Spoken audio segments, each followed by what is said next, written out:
Hi, everyone, and welcome to China EVs and More, where my co-host Lei Xing and I will go over the last 2 weeks of most important and interesting news coming out of the China EV, AV, and mobility sectors. We'll open the room up at around the 40-minute mark to anyone who's keen to ask us any questions. What Lei and I discussed today is based on our opinions, our expert opinions, and should not be taken as investment advice. If you enjoy this room, please help us get the word out to other enthusiasts. And of course, tune in again next week. My name is Tu Li. I am the managing director at Sino Auto Insights, a global management consultancy that helps organizations bring innovative and tech-focused products and services to the transportation and mobility sectors. I write a free weekly newsletter that we pull many of our discussion topics from. You can sign up for it at sinoautoinsights.com, which of course I encourage you all to do. Lei, it was good seeing you last week. We had a whirlwind week, meeting new friends, seeing products, and I'm especially anxious and curious to hear your perspective after visiting China after almost 3.5 years of not being able to come. So can you please introduce yourself? A lot to take in. Good evening from my side. My name is Lei, and I am the former chief editor of China Auto Review. And this is episode 113. And I got to correct you. You said last 2 weeks, but really there's one thing that happened the last 2 weeks. AutoShanghai. Because I don't remember anything else. Every image, sights, and sound that I've seen and heard are still in front of my eyes and next to my ears, even though I've returned to the U.S. Really, I mean, it's difficult to put in words what just happened, right, the last week. And I know that a pity that we weren't able to do is us being both in China doing an episode, recording an episode. So that's the only pity. But I mean, last September, my trip to Detroit, I mean, that was something, but nothing compares to Shanghai, right? Oh my goodness. Where do we even begin, right?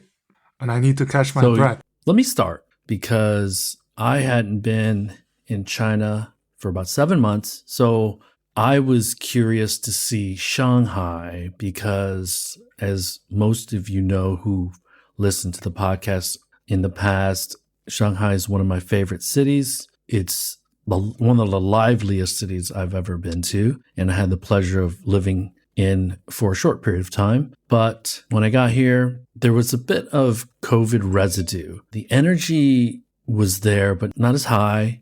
And there does seem to be still a bit of distrust between the city and its people. Most foreigners have left. I won't say most. A great deal of foreigners have left. And so I think it'll take some time for Shanghai to really, truly, completely get back on its feet. But Shanghai is also a very resilient city. It's the largest city in the world, one of the most dynamic in the world. And it's going to be fine long term, but there's a lot going on. And the excitement of the auto show really brought back and ignited some of that excitement in the city. So it was good to see. And, the story behind the story, Lei, you and I, and all the rest of the KOLs, we had the pleasure of meeting this trip. We were a little bit anxious because we were unable initially to get our passes. And everybody has a unique story.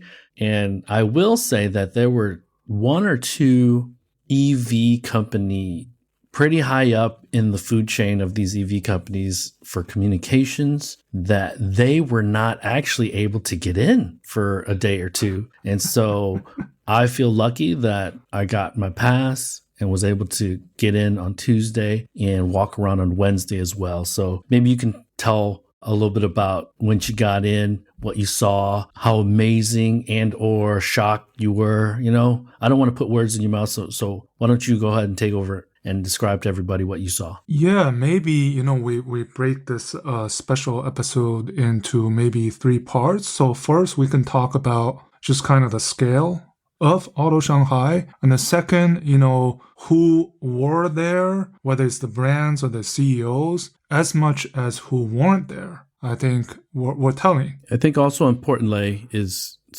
which media were there and which media were not. Yeah, and then third, just we go into the models, the memorable models that I think you and I think are worth talking about. So in terms of scale, I went to a New York Auto Show right before Shanghai, and I said if Shanghai is the main course, New York Auto Show would be the breadbasket. And boy, was it a main course and then some. The sheer size of the exhibition hall, I would describe it as the Titanic of auto shows, right? This is, I believe, so 2015, 17, 19, 21, 23. So this is the fifth time that the show is being held at this National Exhibition and Convention Center, this flower-shaped venue.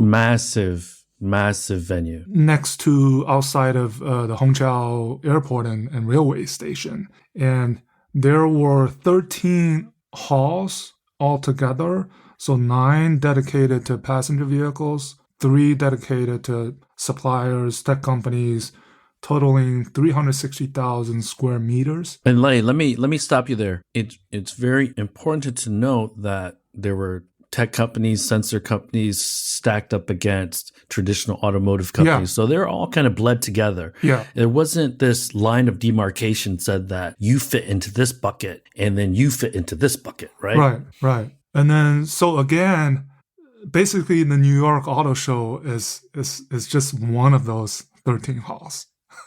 So it's basically 13 New York Auto Shows in one shot. The official numbers, 1,200 models, 1,413 vehicles in total. So out of those, 513 were NEVs. But you and I mean, we felt like everything we saw were NEVs. The ICE vehicles were kind of swept under the rug. Yeah. So total of 271 NEV models and 151 press conferences. And there were actually 12,000 media representatives. And I wonder whether those 12,000 media representatives include those countless internet celebrities or KOLs doing live streaming on the 2 media days. I wonder. It has to. And I will note that the foreign media that wanted to come in and get a 5-day visa to cover the show, many of them ended up getting their visa unless you were part of an American media organization. So you could be Asian, live in Hong Kong or somewhere else, but if you work for Bloomberg, Wall Street Journal, New York Times, it was about impossible to get a visa. So I think that was really, really unfair and stood out, which is unfortunate. Yeah. And then Polestar had 80,000 tulips in their booth. I estimated 10,000. I underestimated. So did you see my tweet to Nick? Yeah. He asked you if you could verify it, and I was like, he counted every single one.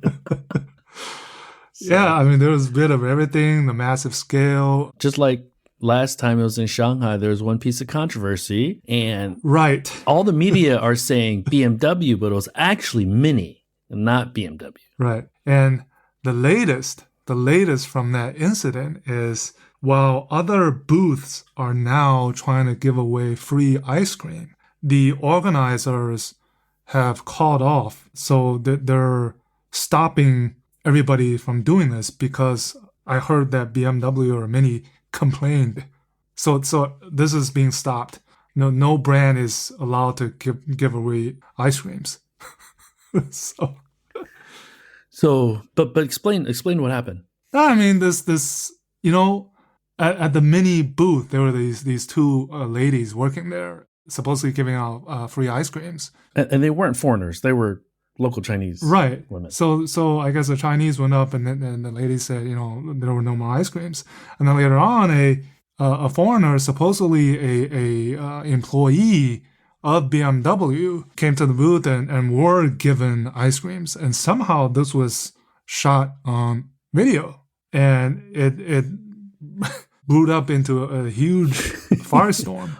Oh man, it was on social with a quickness. Yeah. And I'm thinking, I mean, somebody must have, planned this. Well, the other thing too, Lei, is that we have to be quite frank. The foreign legacies needed some incentive for people to go visit their booths because it was Hall 3.1 where Neo, Xpeng, Li Auto, 6.1 Aito, was who was else? Oh, the yeah 6.1. yeah Sorry, 6.1 yeah 6.1.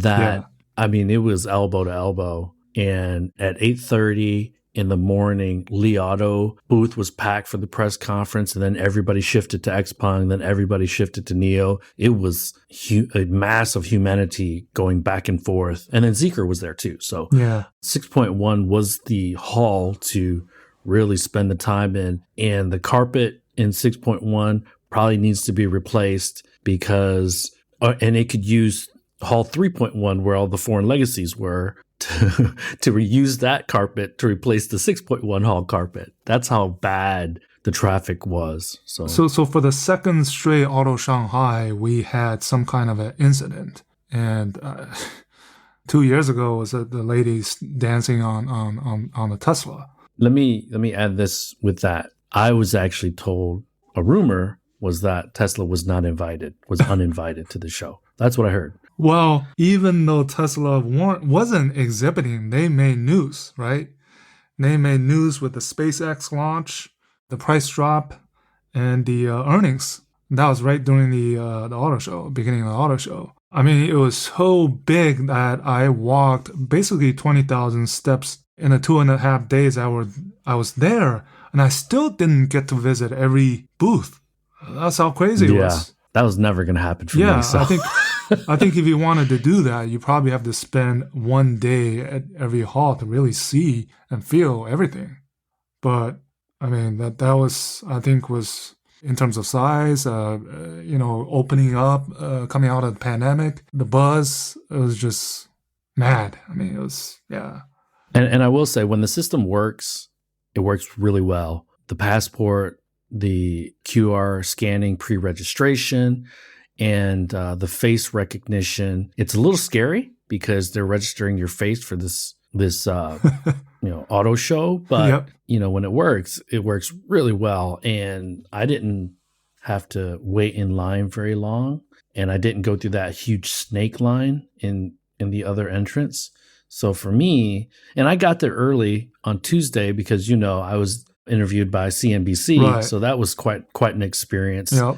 And so I got to see people setting up. I got to see the Bao'an, or which translates to literally security guard. They were entering the halls, and there were hundreds, if not thousands of them. And I tweeted some behind the scenes photos of my interview. They were about 10 meters away from me doing their calisthenics and pep rally. And they were yelling and screaming while I was interviewing. And so I give myself a lot of credit for this calmness during this pressure, because they were yelling so loud. And I'm on live TV getting interviewed, and I can barely hear the anchors, what they're saying. You did a good job. So Thank you. But that was the funniest thing, because I had to show people that, okay, this is actually not as calm and easy as you guys think it is. I thought it was really funny. And the producers were kind enough to take some pictures of me with the Bao'an about 10, 15 meters away. So yeah, I saw your tweet.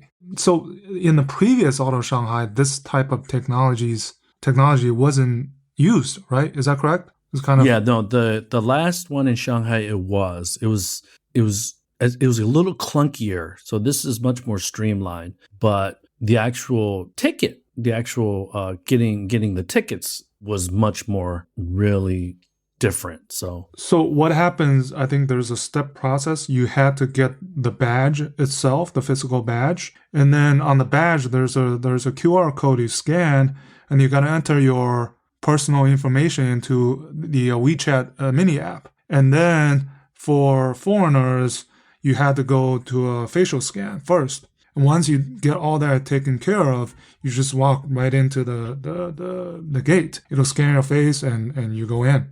And for the newbies, for veterans like me who learned his lesson very early on in the process of living in China, if you don't put your name as it is in your passport, it will reject. And Yeah. so you got to put your surname, your first name, your middle name, and everything needs to be the exact same way. If it's not an exact match, they will reject it. So that's happened to me on flights. That's happened to me on railroad, because I have a really weird name, because some systems don't want to take LE as my last name because it's only two letters. I'm not too far from you. I only add an I next to mine. So, Right. But that I is a big difference. That's 50% more, right? So, and then sometimes I'll have to put, because my first name is also two letters, I'll have to put Tu Trung as my first name. And then I get questioned because on my passport it says my middle name is Trung. And they're like, it's Bu Yan. Bu Yan. It's like, oh, come on, dude. So, anyways. yeah, come to think of it, I think administratively or management wise, actually it was well managed, I think. If you were able to get a ticket. Yeah. I mean, what happened in 2021, I think there was much scrutiny and trying to have control on who really gets to enter and stopping the Huangnius from the scalpers from reselling the badges. And have you when you walk out at the end of the day, there's still scalpers coming up to you and say, hey, do you have the used badges? Right? So I don't know how they do it, but so in that sense, I think it was well done. So we've talked about the lead up, and so one thing let's end it on this, and then we'll actually talk about the show, the people that were there before, during, and after. I reached so Russell Flannery, who's the senior editor at Forbes, he reached out to me and wanted my take on what I thought I'd see for the show, and I gave him 4 things. I gave him more mature designs for EVs on the exterior, interior, and I think we saw that. I think that the initial designs on EV interiors was a normal analog interior with like an iPad bolted on to the middle of the center console. Now they're much more integrated. The screens are larger, longer, and I think they just flow a little bit better. So I think there's a check there. We saw that. Number 2, the second thing I said was we'll see much more AI and voice gesture and more of technology being utilized on the interior to create better engagement. And I think generally we saw that. Number 3, I said that ADAS systems would move into the mass market segments, and we saw that. I think there were over 80 or 70 or 90 cars with LiDAR in them now. And then the 4th thing I said, and I said this more tongue in cheek, is will the Empire strike back? And I meant, how are the foreign legacies going to show up? And they did not effectively. So I'll let you take over.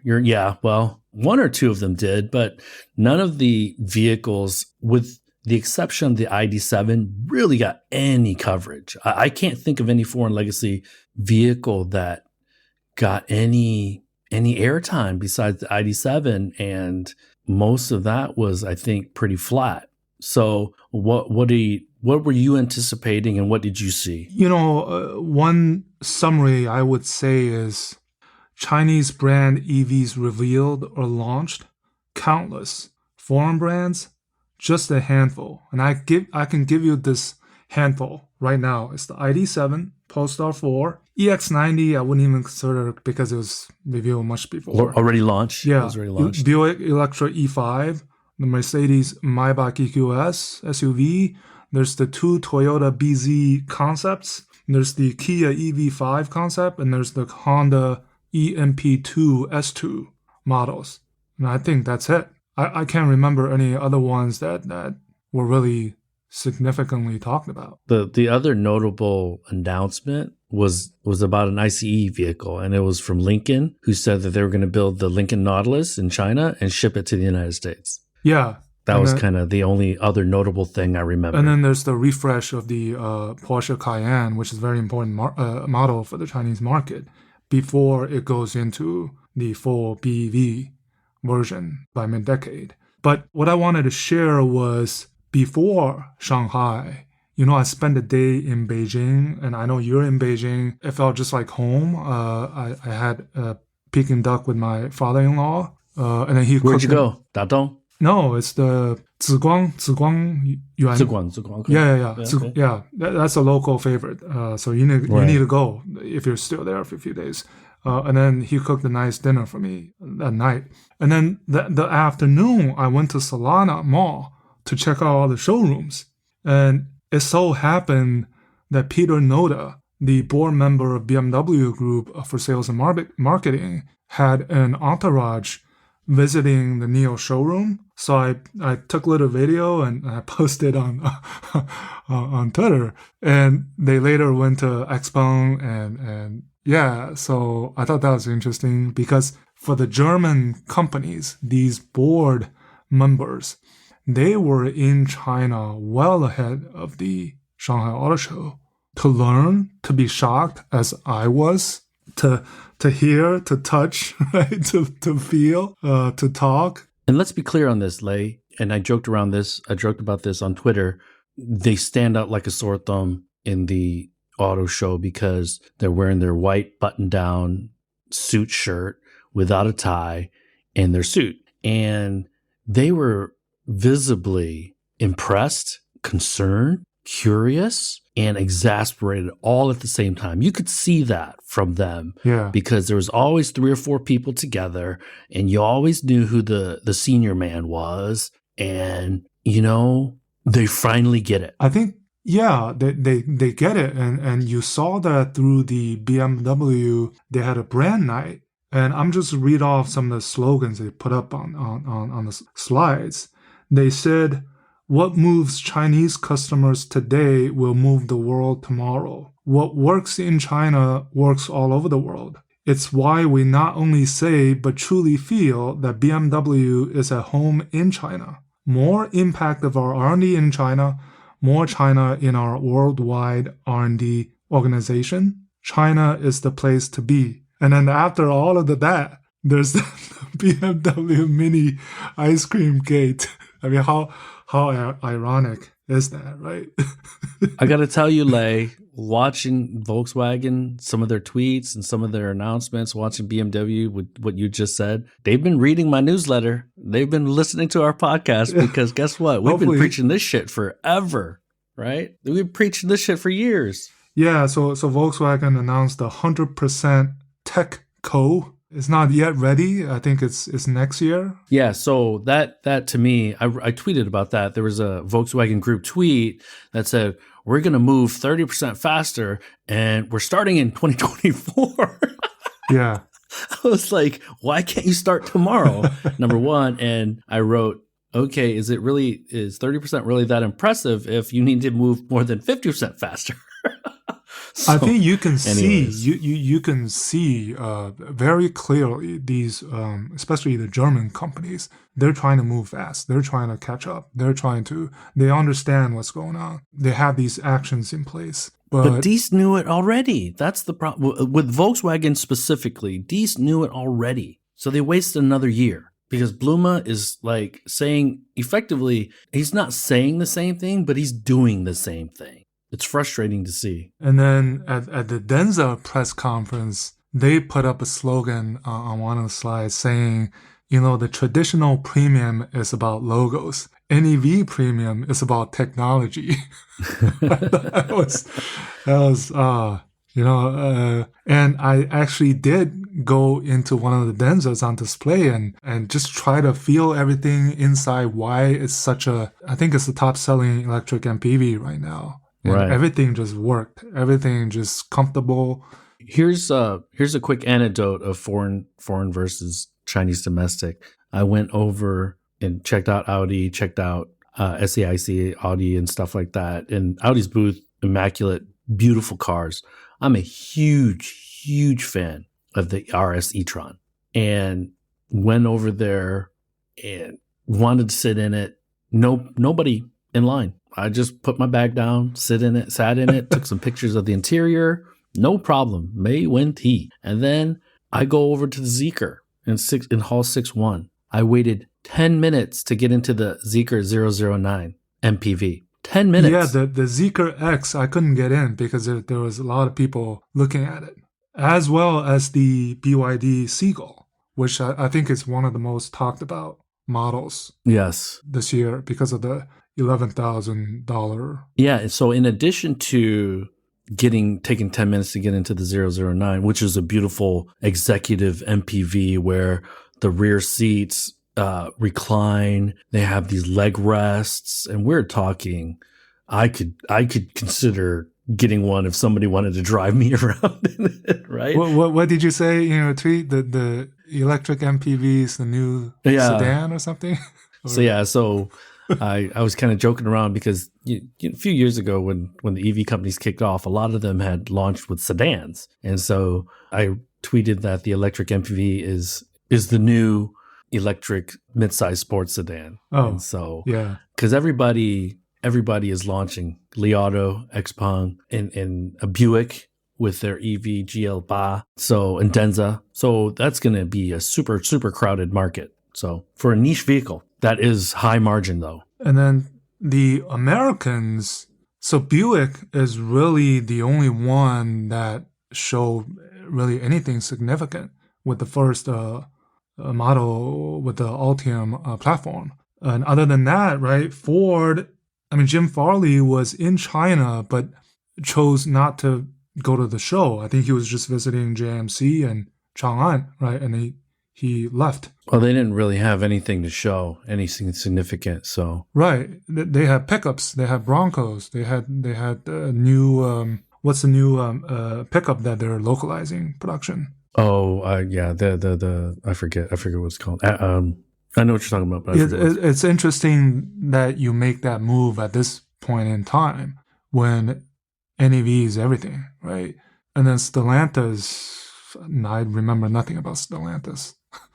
I don't even remember walking by them, to be quite It's frank. pretty much Peugeot and Citroën, but I don't think there's anything. But let me back to Farley real quick. There was a Reuters article, I think 2 or 3 days ago. He was at a charity event. He was back in the United States in Dearborn, and he said they're going to have to reassess their brand strategy in China. I think that was significant. And he called out, if you want to see the dynamism, the competitiveness, the beautiful vehicles, you got to go to China. And then he also said, and he praised BYD, and he effectively said, BYD is what Tesla wants to be, and you guys are missing out. So it's a Reuters article, and let me see. You keep talking, I'll try to find the title of the article, but it is an eye-opener, right? You know, I tweeted that in my LinkedIn comment that this is a watershed in a moment in a couple of ways. The show itself, I think, right, it's turned completely toward NEVs. There was nothing significant ICE launches. I think that's pretty new. And second, I said the Chinese have leapt forward over the foreigners in design, technology, innovation, and quality. And desire and desirability. Yeah, I don't know if they still realize that, the foreign legacies, but that's what I've seen with my own eyes. I knew you believed me, Lei. I knew you believed me, and you took my word for it, but you have to be here and be awed because, when we started this podcast, I was the only one that was really calling out how different and how much trouble the foreign legacies were in. So, after 2 years of doing this pod, I finally kind of feel like I'm qualified to say things because I've been there and done that. I've seen firsthand. I mean, how do you put 5% penetration versus 25% penetrations in a short 3 years into perspective? You go into Beijing, you go into Shanghai, and you see what's on the roads, then you get it, right? But Shanghai obviously is a special case because of the license plate. But still, I mean, my goodness. And looking at one of our guests, I know he tweeted a response to something I wrote. And Sasha, you are absolutely right. Neo and Xpeng do have challenges. They're not profitable. But I think collectively, the China EV Inc. is really, really putting so much pressure. And it wasn't just symbolic that in 2022, collectively, the Chinese domestic automakers outsold the foreign automakers for the first time ever. That is really indicative of where the market is going. And now the media are on board, foreign media are on board saying they're probably not going to get back that share they've lost over the last few years here in China. So Yeah, they're trying hard, but I also said that window is closing. It's really closing. And really, there's you mentioned there's really two numbers to remember in China right now: 50% NEV penetration within Chinese brands, and 50% share of Chinese brands in the overall passenger vehicle market. So the 250% really is all you have to remember right now about the market. worth noting, till now, ABB has had some cushion. They've had challenges with their EV products, but they're really going to face in the next 12, 18, 20 months a ton more intense competition. And I think they still aren't ready, meaning that the products that they're launching aren't ready to really compete against the best of the Neos, the Hi-Fis, the Yang Wangs. And so they could be in a lot of trouble. Porsche is the only indestructible brand currently in China. They've never had anything but growth year over year since they've entered the market. But I had two meetings, and they were like roundtable, off the record roundtables with executives and that wanted to listen and hear my perspectives on particular products, on particular market segments. And, there were a few German executives in these meetings. And I said, if Porsche sneezes, Volkswagen Group is in a ton of trouble. So can you hear me? Yeah. Okay. No, I was just thinking because you mentioned Volkswagen Group, their Q1 BEV sales in China was 21,500, down a quarter. Group, that's group, not VW brand.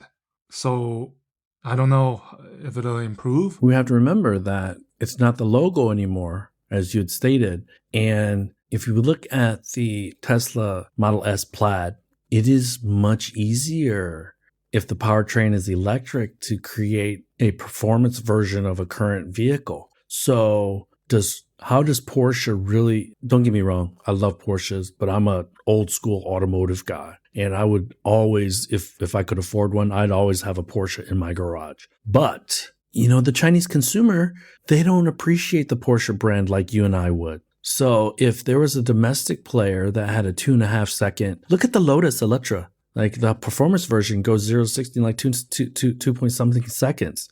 And that for sure is likely going to eat into some of the Macan and the Cayenne sales for sure, right? Mm-hmm. So that should worry the heck out of the Porsche guys, because you and I have joked around about this a lot.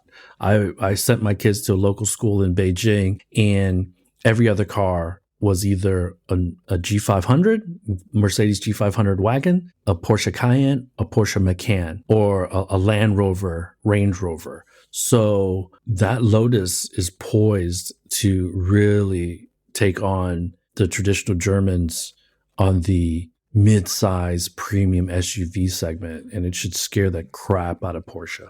Yeah, the renaissance of the Lotus brand, with the China now as a anchor, it seems to be going pretty well.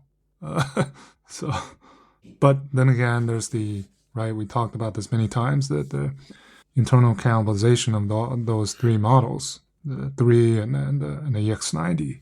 And the Polestar 3, the Volvo EX90, and the Lotus Electra, I think single-handedly they should all do pretty well in the China market, but they will take sales from each other, and they'll collectively take sales from the traditional Porsche buyers here in China specifically. Yeah. I think UK buyers will be open-minded about purchasing a Lotus SUV. I think that Europe could also be pretty open-minded because it's still a performance vehicle, and it's a good looking SUV. It's not a family SUV by any stretch of the imagination, but I think it looks pretty good, and it seems to perform well. If the quality and reliability is there, I think it'll do pretty significantly in Europe in the next 24, 30 months. So what would you say are some of the, I guess, product trends that you saw at the show? So I'm going to point at two things, Lei, and I want to hear your comments because we went to the XPeng event on Sunday night. Got to meet Jay. Got to meet a few, Fate. We got to meet Fate. Keith Bradshaw from the New York Times was there. So for me, it was great. Know these people digitally. Get to meet them in person. Thought that was a highlight for me. And I think it was important for XPeng to really separate themselves from the show a little bit and spotlight. And it wasn't about the G6 at all. This media event was more about the SEPA 2.0 system. Yep. And when we had the opportunity, the privilege to sit down with Brian Gu, who is the vice chairman of XPeng, the dude is a communicator. The dude is really, really well polished, and he's knowledgeable. He's a PhD, he's a doctor, and he's an ex-banker, and answering the questions enough to where it's not just empty rhetoric, but not enough to where it gets more scrutiny, right? And the things that stood out to me was XPeng talking about reducing powertrain costs by 25, 30% or something like that. 25%.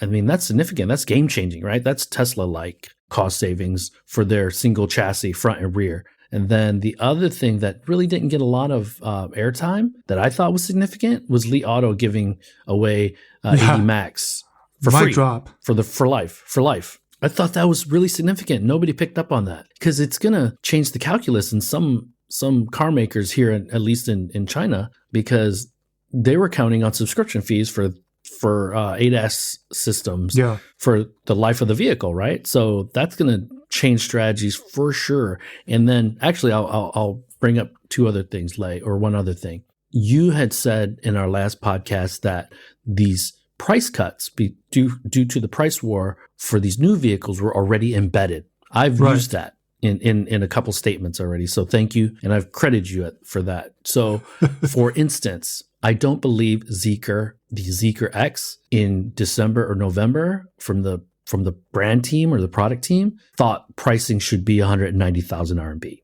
I'm thinking they probably thought 220, 230 maybe, but they went to 190. So to your point, they cut the price probably before they launched it. The second vehicle that I thought seemed like, okay, that's pretty competitive pricing was the Buick E5. 230 RMB, 230,000 RMB, really, really competitive. Do I think that it probably needs to be lower?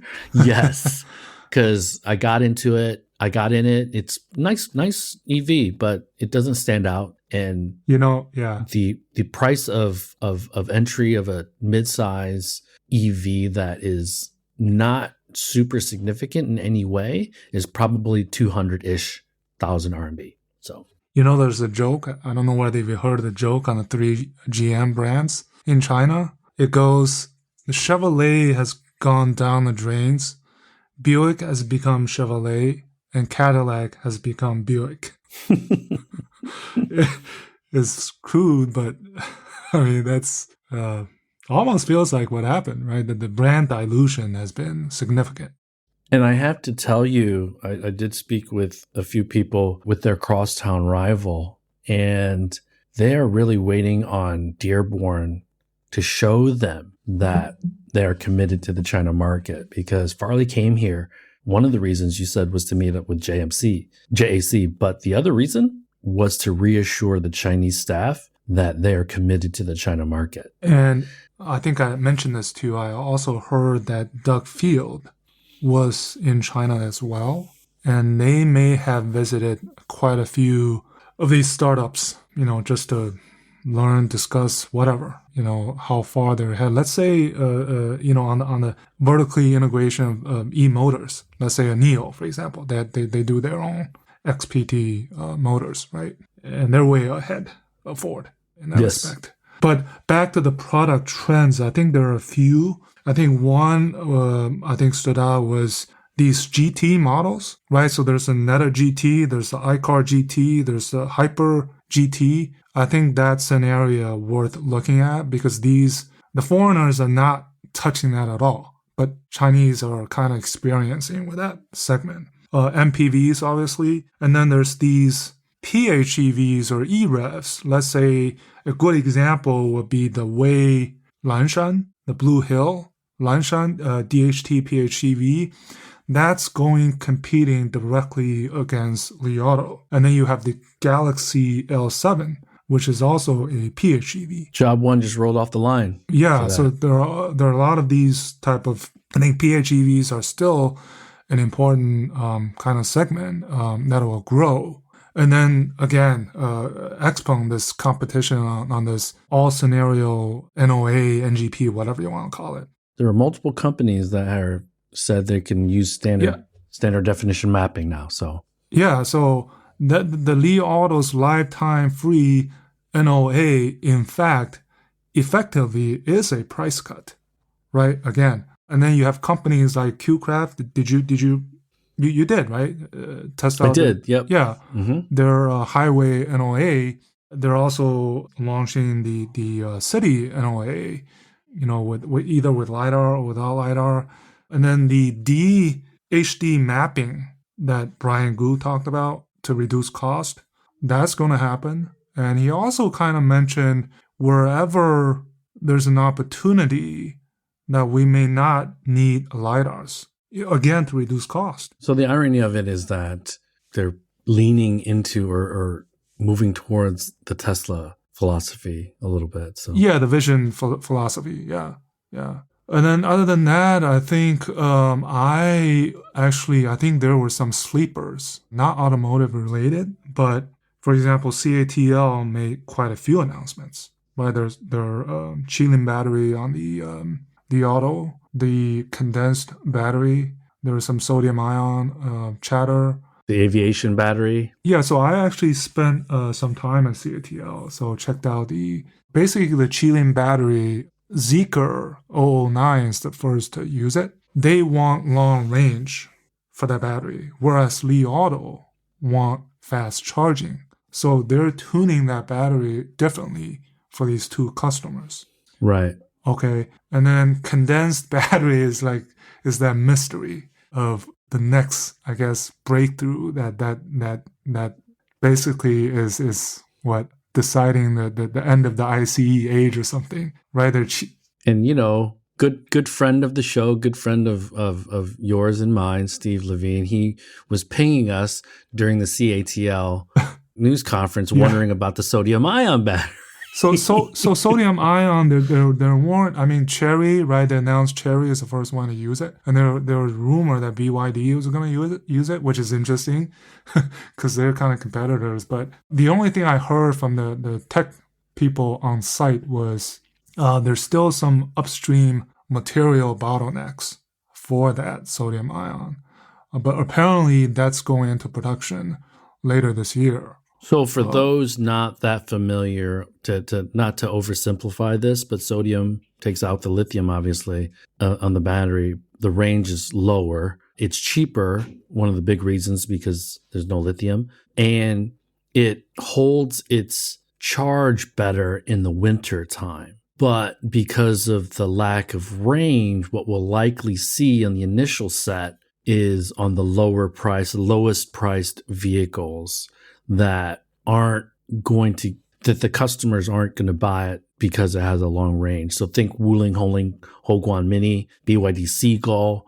So I had heard that by the end of this year, sodium ion would begin production in some of these vehicles. So yes, with a caveat. So that Chery new model with the sodium ion, that'll be kind of like an optional limited quantity thing rather than... Did you hear dual chemistry though? Like there was going to be sodium ion and another chemistry within the pack? No, I didn't hear about that. But just to compare, the Qilin battery has a 255 watt hour per kilogram, and the condensed battery is double that, basically. So, I mean, 255 watt hour per kilogram, that's already pretty huge in terms of density, right? So I did want to mention that before the auto show, prior to the auto show, I got to go visit Jidu Auto again. Good friend of the show, Frank Wu, head of design for Jidu Auto. Yeah, he gave me a personal tour of the headquarters, the Robo Base. Thought it was really cool.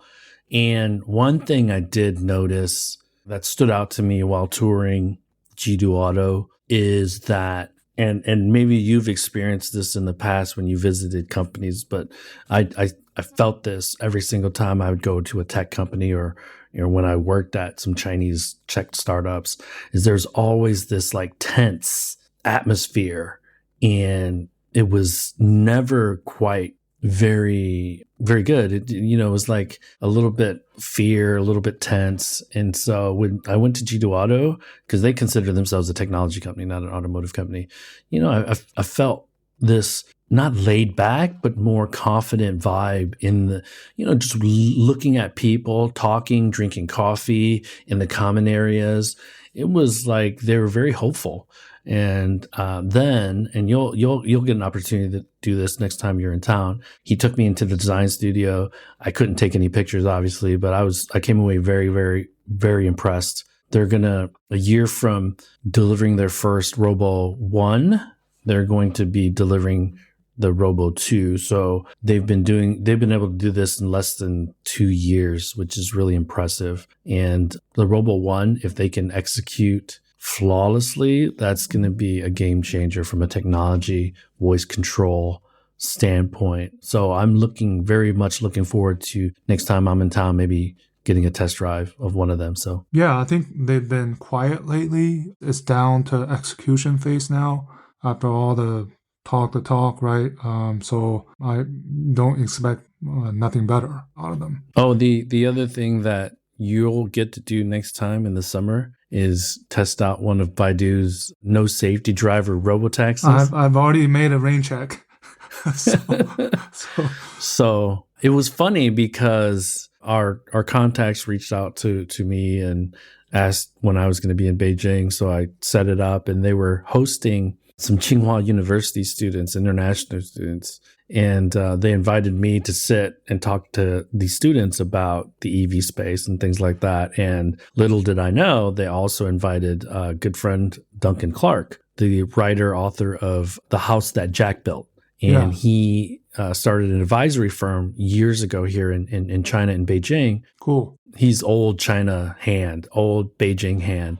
And so bumping into him was a really, really pleasant surprise. Anybody who wants to know Jack's backstory, there's two pieces of media that I think you should watch. There's a documentary that was made by Porter Erisman.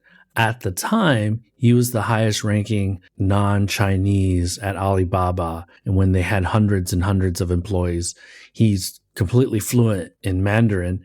And Jack allowed him to follow Jack into meetings and stuff like that, film a documentary. It's a documentary called Crocodiles in the Yangtze. So Porter Erisman, Crocodiles in Yangtze, if you want to see Alibaba's initial days, and then obviously Duncan Clark's book, The House That Jack Built. These are two great books about how Jack Ma built Alibaba. Anyways, I digress. Let's move back to cars.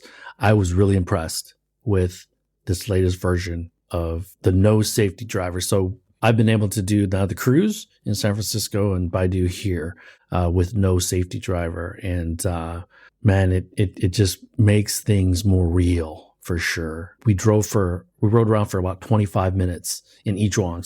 So I just realized that on the day I was in Beijing, I think Baidu had some anniversary over at Shougang Park of their things over there. But so back to the show. So CATL, I spent some time, also checked out the Evergo battery swap, took some videos. And then the other one is really FinDreams, BYD's FinDreams. They have the FinDream battery, the FinDreams technology, and the FinDream powertrain. They had a booth. And I posted some video, just all the different things that they make that people don't realize that how vertically integrated they are. And I was joking with their people saying that the only thing you don't make are tires. Everything else you make, right? And third, I think a sleeper booth that people probably overlook is eCarX with Meizu. I think I spent some time listening to the people talking about their phones, the Fly Me Auto stuff, how that works. It's a learning experience and their Antora chip set that they announced, this is the de-Qualcomming and de-NVIDIA thing going on. Seriously. That's what they're trying to do, basically. So I spent some time there. ECARX is the technology company that Geely had invested in or owned, and they've recently IPO'd. ECARX is currently supplying to, and it's not clear what they're supplying, but... Well, they just announced the Fly Me Auto on the Polestar 4. Think about that, right? This is kind of the Geely Group ecosystem that you're now seeing, right? It's what CARIAD wants to be, basically. Yeah. ECARX is supposedly founded by Li Shufu and Ziyu, the other guy. So, yeah. And a bunch of these other similar companies that I didn't get a chance to see, but that may be more important as to what's going on in the China EV space, not just the cars themselves, right? But the technology innovation behind the China EV Inc. I would call these the China Tech Inc., right? And the bifurcation and separation of some of that technology. Yeah. From Western brands. So the last thing that I'll talk about is visiting NIO's largest delivery center. And they had invited a bunch of foreign media to kind of take a tour. It was pretty impressive, seeing all those NIO vehicles. But, you kind of got to wonder, they're a very polished brand, but they just need to step it up, man. They need to bring that operational game up. I don't know what the deal is. So, well, I'd say it's going to be a demand problem, plus if not a supply problem. So, yeah. Also another anecdote is when I visited Solana, the new NIO house at the Solana Mall. I was talking with a fellow, and he added me on WeChat. And I was saying that my father might be in for a new car. And he's like, keep asking me, before May 31st, there's this incentive in Beijing. So if you want me to show your father around, please. I go. So yeah, that was interesting. But I think going back to, man, we've been talking for over an hour now, but so I was shocked, right? You were probably less shocked because you were part of the action for better 2 years. But I think the other word I would put in is one of concern. So after walking the show and seeing all these brands, I feel some of them are, let's say the Yuanheng autos, the Dayuan autos, the Skyworth, these kind of the fringe brands. And these foreign executives will be asking, what are their brand propositions? And I tend to agree with them on that part a little bit because there's so many brands, right? They're doing a lot of good things, innovative things, but there's no way that every single one of these brands survive. Well, we know that Innovate, we know that Hengchi, we know the WM, and Neutron, these four are on their last legs. So, yeah. At least. Yeah. And these are only the notable brands that some Western folks have heard of. And there are probably brands I've never heard of that I've never seen that are on their last legs too. So yeah, and just today I was reading that Evergrande Auto sold some of their assets for 2 renminbi. 2 renminbi. It's not a typo. So I don't know what happened there, but I mean, if we talk about these smart EV startups, I think Li Auto is the one that stands out because of their brand proposition and focus. And they kind of tease that new MPV-ish BEV model spaceship kind of looking. And they're going to move into the 200,000, 300,000 space soon. And with their own charging network, right? Their own architecture, focus on the families, right? So I was supposed to go to Li Auto this week before I leave for Shanghai. But my contact got COVID. My contact got COVID. So well, I hope you're I'll okay. have to wait. I'm okay, but COVID I think went I'm around okay as well. the show. So COVID went around the show. Yeah, but I mean, it's a different mindset when you hear people getting COVID than maybe a year ago, right? Oh man, it was Yeah. yeah. So I've already made a mention to Li Auto that I wanted to, I don't know, maybe an L7 when I go back in the summer. I think I can have it for like 5 days. And they're like, well, you have to post something on some platforms. And then hopefully I'll get a Avatar 11 for a few weeks just to drive it and experience it, because that's one of the models that supposedly has the best city level kind of NOA, NCA, whatever. So really spend some time to really experience and drive these vehicles. And I do need to update or renew my China license. Oh yeah, So I'll be honest. I've gotten offers to test drive cars, but my thing was where would I park it? So I just didn't want to pay all this money to park these cars, anyways. well, I mean, I'll pay to park these cars, right? So Yeah, so there are a few cars that I did want to see the L7, but unfortunately I won't be able to do that till probably summertime. But I do have a couple site visits coming up this week that I'm pretty excited about. One of the companies starts with a B and ends with a YD. So I think I'll get a chance to test drive some cars down there and talk to a few people. So I'm pretty stoked about that. And I will also try to take a ride in another autonomous vehicle. So for those research firms that rate autonomous vehicles, maybe they should stop and fly over here and try some of these autonomous vehicles out before they claim to be the definitive judge of how good autonomous vehicles are globally and rating them. So I won't mention any names, but I'll have ridden in 3 autonomous vehicles, hopefully, by the time I head back to the United States. And so maybe they should hire me, because it's completely nonsense that they're being used as any type of comprehensive judge of autonomous vehicles globally. So yeah, so hopefully I'll complete that. What do you call it? The trifecta. So cruise, we've done cruise in the U.S., and then I'm looking forward to maybe Baidu in the summer, and maybe you're going to be impressed with Baidu. You're going to be impressed by Baidu for sure. Yeah, and one of the companies down from South China.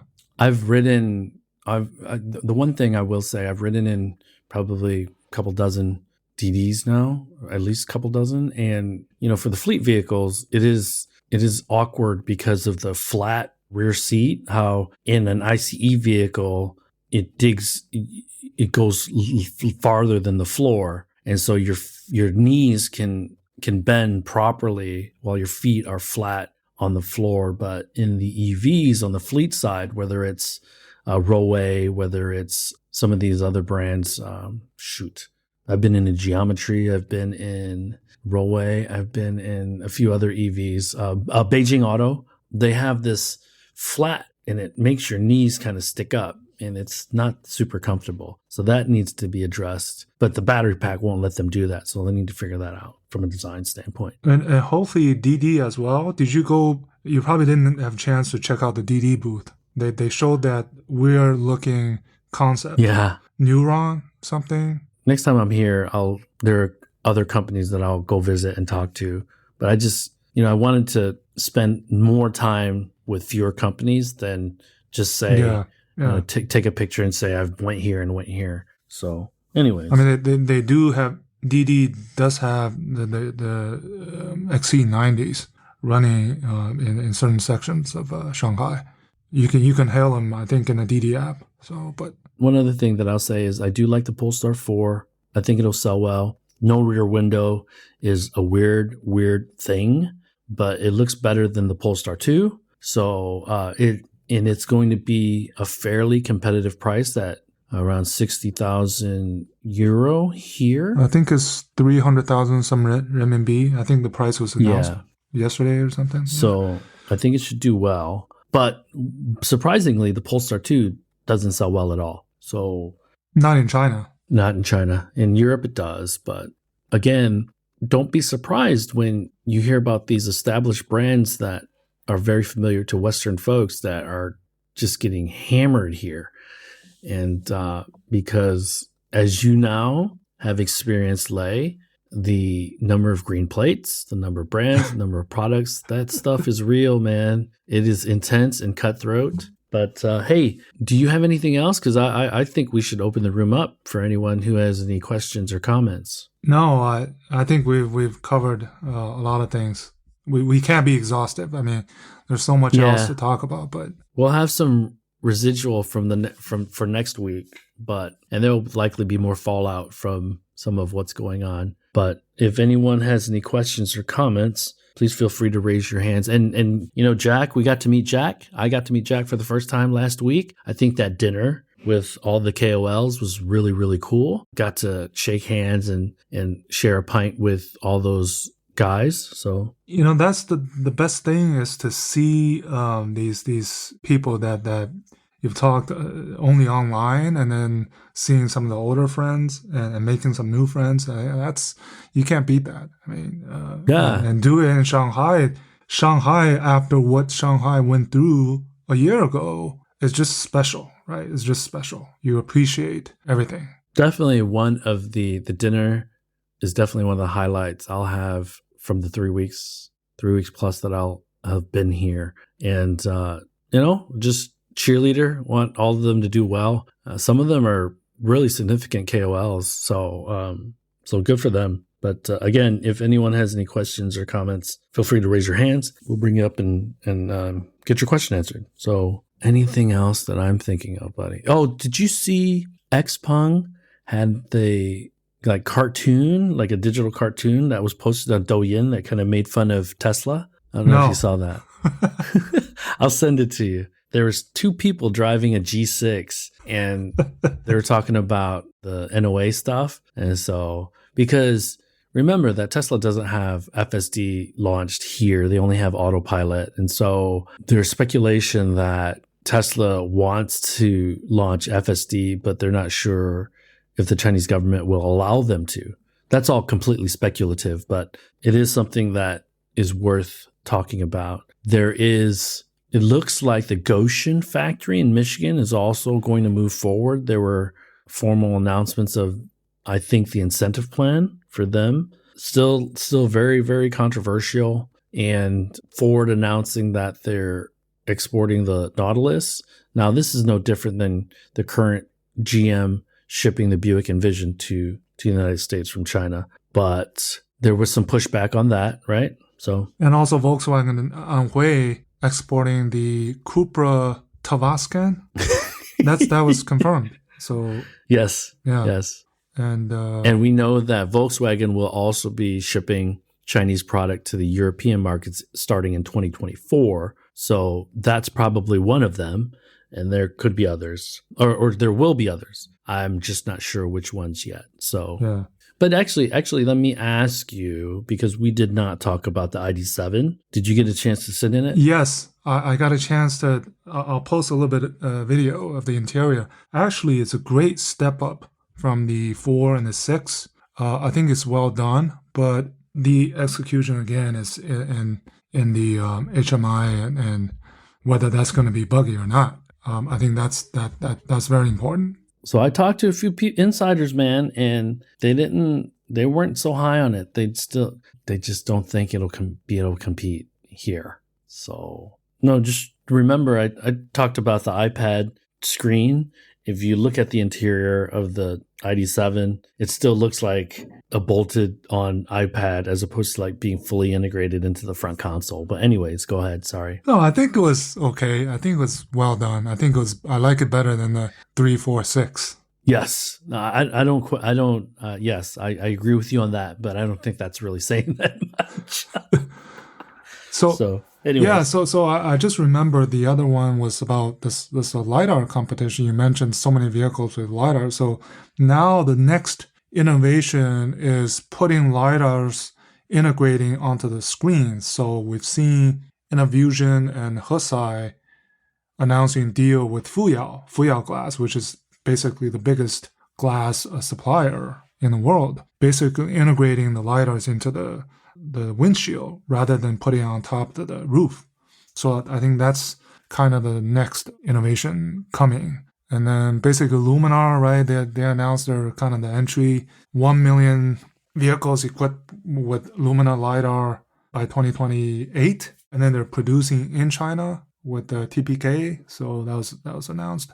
So I met Tom, our guest in Shanghai. So Yeah, I stopped him because he was following Austin around. Austin was noticeably walking around each of the halls for Tuesday and Wednesday. So he was definitely looking at and taking advantage of being able to see and touch and feel all these different cars in one place. So yeah. the one thing that Frank also really emphasized is that if you look at the Neos, they still have those horns on the top of the front windshield because of the LiDARs and the camera. And Frank said he had designed it and worked with his engineers to incorporate the LiDAR into the front headlights. And they have a field of view that is more than 180 or 130 or something like that, which most LiDARs don't have. And so that's how they were able to incorporate it more into the design of the vehicle as opposed to bolting it on and trying to hide them with the black plastic or the black finish. So these are just some of the new ways that you're going to see these Chinese companies really try to hide the technology, whereas 2-3 years ago, they wanted to emphasize that, almost make it look robotic. Now, again, we're talking about maturity of design, maturity. So look out for that once the Robo One, I think, starts delivery in Q3 of 24. You'll notice that there are no bumps on the hood of the vehicle. All right, man. I think we're good. Maybe next week we try to head back to the normal schedule, although I'll still be... Wait, when? You'll still be in China or are you coming back next week? Dude, I'm trying to... So May holiday, I forgot about. I told you this, right? Yeah. And so I'm trying to get an earlier flight. But Lufthansa is going to charge me an arm and a leg. So I might have to stick around Hong Kong. And if so, maybe we do the show a day early so I'm not in the air when our normal time pops up. But I need to look at my schedule to make sure. I think I arrive back in the United States 8 days from now on Thursday. And if that's the case, maybe we can do a Thursday night Eastern podcast. Yeah, I'll work with you. So because if we look, I'm flexible. A lot of our KOLs are listening to this podcast. Jay's been on, Mark's been on, so that's been pretty cool. But we'll figure it out. Okay. And meanwhile, have fun. And I know you got a lot coming up. There's a couple of AmCham events, and then you're going down to Shenzhen. Good luck, man. Yeah, and I'll have a good update for everyone next week as well. So cool, man. I'm glad you finally experienced what we've been talking about. And I think it's kind of really sunk in for you. And so you know why, I hope you now know why I dunk on these companies, because they didn't get what I saw. And they are starting to, or at least media has now acknowledged how far ahead or how far behind. I think they realize, I mean, they've been shocked as I have. So just to put it that way. And now they got to work, see how to turn this around if they can at all. And it can't be incremental. It needs to be high risk, high reward type of moves, strategic moves, business moves, in order to even attempt to get 1 or 2 steps closer. Because if Volkswagen can't create a new entity, if it takes Volkswagen a year to create a new entity, then they have no hope of catching up, So they talk about in moving faster, but it's going to take them a year to open this new entity up. So that to me is talking out of both sides of your mouth. Anyways, let's end it there, Lei. Hey, good seeing you, hanging out with you, meeting new friends, current friends, and let's keep on informing everybody, man. I think the Shanghai Auto Show really cemented in the West, at least, this huge competition that's going on and the disadvantages that the foreign legacies have of competing here. So 2 hours, man. Good job. Yeah, I've seen everything. I've experienced everything. Touched, felt, saw, heard everything. Now we're the same. Yeah. Just a word of wisdom. 3 words. Go to China. That's it. Yeah. Well, Farley said it too. And cool, man. We'll talk soon. Good morning, good afternoon, and good evening, everyone. We will talk with you next week. Talk to you all next time. Bye-bye. That brings us to the end of this week's show. Lei and I thank you for tuning in. My name is Tu Lee, and you can find me on Twitter at Sino Auto Insight. That's SinoAutoInsight. You can find Lei on Twitter at LeiXing77. That's LEIXING77. If you wouldn't mind rating and or reviewing us on Apple Podcasts, Spotify, or wherever you grab your podcast from, we'd appreciate that as well. Even better, if you enjoy this show, please tell your friends about it. Please join us again next week as we track down all the latest news on China, EVs, and more.